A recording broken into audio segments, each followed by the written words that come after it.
Hello, I am Sally Chen, head of Baldwin's Student Senate. It is my distinct pleasure to introduce you to another impressive woman making a difference in today's world. Straight from the White House is Adrienne Harris, who is Special Assistant to the President for Economic Policy. Dr. Porges and Ms. Harris work together at the White House, and we are thrilled she is here today to deliver the keynote address. Ms. Harris has an impressive background, including working to elect Mayor, now Senator, Cory Booker, serving as a press secretary in Pennsylvania during President Obama's first campaign, working at the Department of the Treasury, and working at a large international law firm in New York City. She graduated with honors from Georgetown University, earned her law degree from Columbia Law School, and her master's degree in business from New York University Stern School of Business. Please join me in welcoming Ms. Harris.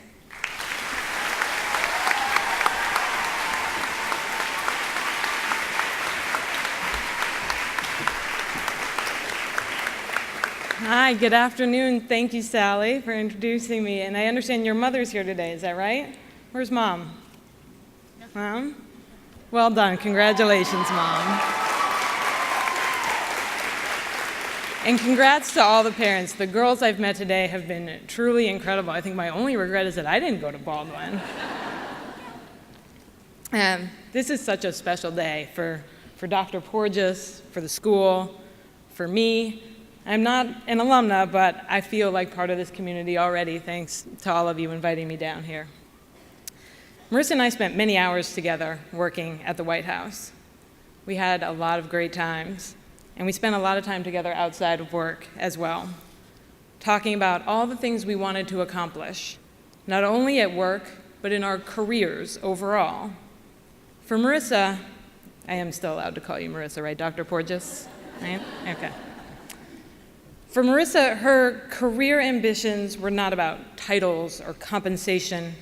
They weren't even about access to influential people, which is a rarity in Washington.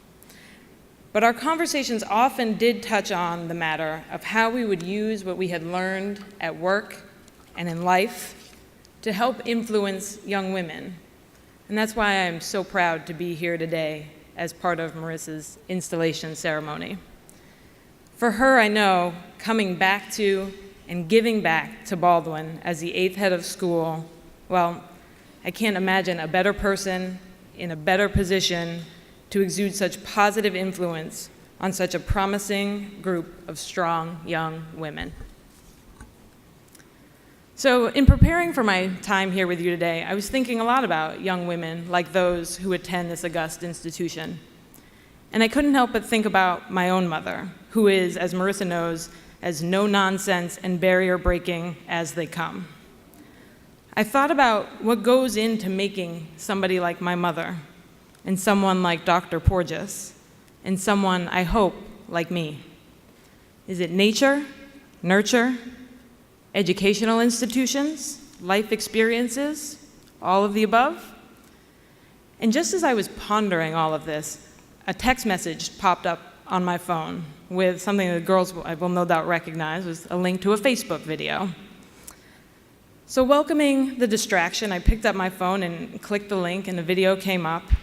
And what appeared was a video of a little girl, Black Canadian, maybe about 2 years old. As the video begins, you see the little girl, whose name you later learn is Aaliyah, walking with her father. And you hear him in the background counting. 1, 2, 3, 4, 5. And in response, Aaliyah says, no, it's 1, 2, 3, 5. And then the pair proceeds to go back and forth in this manner no less than half a dozen times. 1, 2, 3, 4, 5. No. 1, 2, 3, 5. No. For maybe 2.5 minutes, and they proceed. And then Aaliyah's father, who seems infinitely patient, finally says, "How are you going to argue with me? I teach this stuff for a living." It seemed like a trump card, but no, Aaliyah persists, and with increased pleading and passion. So they go a few more rounds before Aaliyah balls up her fists, takes a pained look on her face, squats down, and in a voice that says, "Why was I born to idiots?" A look that parents of teenagers are no doubt familiar with, says to her father, "No, Daddy, it's 1, 2, 3, 5. Now, I suspect the youngest of the Baldwin community over here are already shaking their heads, like, this is not right. So now Mom, the camera woman, jumps in to try and plead Dad's case. But Aaliyah is unpersuaded. So her father says, in still a very patient way, "Aaliyah, I'm just not going to argue with you about this anymore." At which point, Aaliyah, still undeterred, turns her full attention to her new mark, Mom. "Mommy," she pleads. 1, 2, 3, 5. And then engages in a similar back and forth with her mother. The remarkable thing about these exchanges, however, has little, if anything, to do with Aaliyah's counting skills, obviously. The amazing thing is Aaliyah's persistence, but I'll come back to this. So, spoiler alert, at the end of the video, Aaliyah's mother finally figures out how to get her daughter to understand why she is counting to 5 incorrectly by requesting that the little girl count to 4, which she does perfectly. And voila, the light bulb goes off. We've had a breakthrough. Aaliyah gets it and happily counts 1, 2, 3, 4, 5, 6, 7, 8, and on she goes. But again, the truly remarkable thing here isn't the counting, but rather Aaliyah's posture toward her parents. Aaliyah is incorrect, sure, but she's confident, she's assured, she's persistent, she's steadfast and undeterred. Even though her elders are telling her she's wrong, even though one of those elders is male, even though he's an authority figure in her life, and even in the face of his self-proclaimed and presumably established expertise. Aaliyah doesn't care. She knows she's right. She's confident. Now, apologies in advance to you taxpayers, but I probably watched this video about 10 times that day when I saw it, because I was so fascinated by this little girl. And I have to say, I was really proud.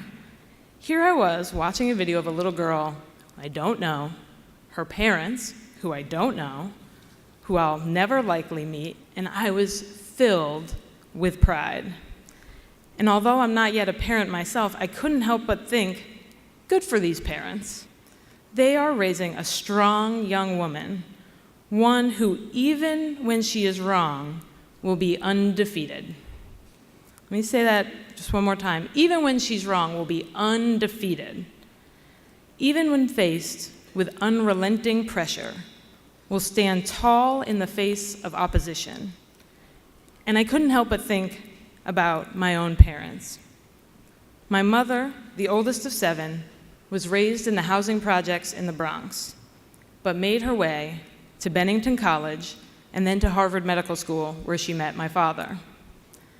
My father grew up in segregated Baltimore, and despite skipping several grades and scoring high on tests, was denied countless opportunities, including after having been selected as a finalist for a scholarship in the county, only to show up and interview as a young black man and be told that this scholarship was not for him.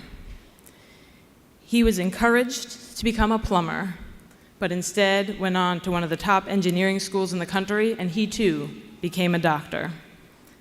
I couldn't help but think about them and how they raised me, to be strong and confident and independent. So then I turned to the comments section for the video. I couldn't help but wonder what the online world was saying. How would they react to this little girl? the comments in sum boiled down to two types. The first were comments of people who all their lives thought they knew how to count, but now, thanks to Aaliyah, had been corrected and were beginning to question everything they had learned in their entire childhood. So convincing was this little girl that adults were thinking back to all kinds of lessons that they learned in school publicly on Facebook. Maybe it really is 1, 2, 3, 5. The second category of comments were those speculating about little Aaliyah's future. A litigator, a professor, a CEO. The options were limitless. All of the viewers had the privilege of knowing this girl for all of 2 minutes of her young life, but it was clear instantly to the entire audience that she was predestined for something great, something fierce, much like all of the students here today. So from feeling fascination to pride, and then next, I couldn't help but feel a little bit of despair. So why despair? Because despite the promise that this young girl is showing inside 2 minutes, statistics would suggest that the traits she's demonstrating today at no more than 2 years of age won't persist, or that something will happen that will dampen her confidence. How do we explain the fact that women make up 47% of the national workforce, but comprise only 16% of chemical engineers? Or that in financial services, women run less than 10% of all mutual funds, and in venture capital and real estate make up less than 23% of all employees. Only 17% of board members of the Fortune 1000 are women. And even when it comes to policy making the decisions that protect our country, men still dominate. Am I right? I'm right. So it's clear to me now, in a room of high-achieving young women, that we all have the potential and the drive to lead and change the world. So then what's behind these gross disparities? What accounts for the difference in Aaliyah as we meet her, and Aaliyah as the statistics suggest she will or won't grow up? What accounts for what she'll defer or opt out of or rationalize away? What happens between 1, 2, 3, 5 and being part of the 70% of women who don't negotiate their salary as compared to 54% of men? What happens between 1, 2, 3, 5 and a future Aaliyah deciding not to pursue a career in STEM or finance or national security? What happens to complete and utter confidence and not wanting to raise your hand in a classroom, or the well-known cases of women prefacing comments in meetings with, "I'm sorry, but," maybe somebody already said this, but, or "Can I say something?" Now, let me stop for 1 second. None of what I'm saying is to put the entire onus of these issues on women and girls themselves. Undoubtedly, there are a number of structural impediments that account for the things I've just described and more. Impediments to women's access to certain fields and positions, to receiving equal pay, to getting tenure, and to reaching the C-suite. But those structural obstacles are the most dangerous, the most insidious, when they begin to eat away at the very fabric of our Aaliyahs. When those hurdles, those biases, when those perceptions start to change Aaliyah before she has a chance to change them. So putting aside the fact that, in this case, Aaliyah is incorrect, how do we ensure that her attitude toward the world doesn't change as she gets older? How do we ensure that Aaliyah remains every bit as secure and persistent and confident and assured as she is today, so that she can be among those who scale walls and crack glass ceilings and mow down every obstacle society puts in her path? This strikes me as the challenge that you all have before you every day. As educators, as parents, as students, as an institution like this one, the challenge before you, and one you have a proven record of tackling, or otherwise our dear Dr. Porges would not be who she is today, nor here before you, is to make sure that all of the Aaliyahs out there stay just the way they are, and that they get their math right. And under the leadership of the powerful, smart, self-assured woman like your very own Dr. Marissa Porges, I have no doubt that you'll set a new standard for how we as a society make and preserve and celebrate our Aaliyahs. Thank you.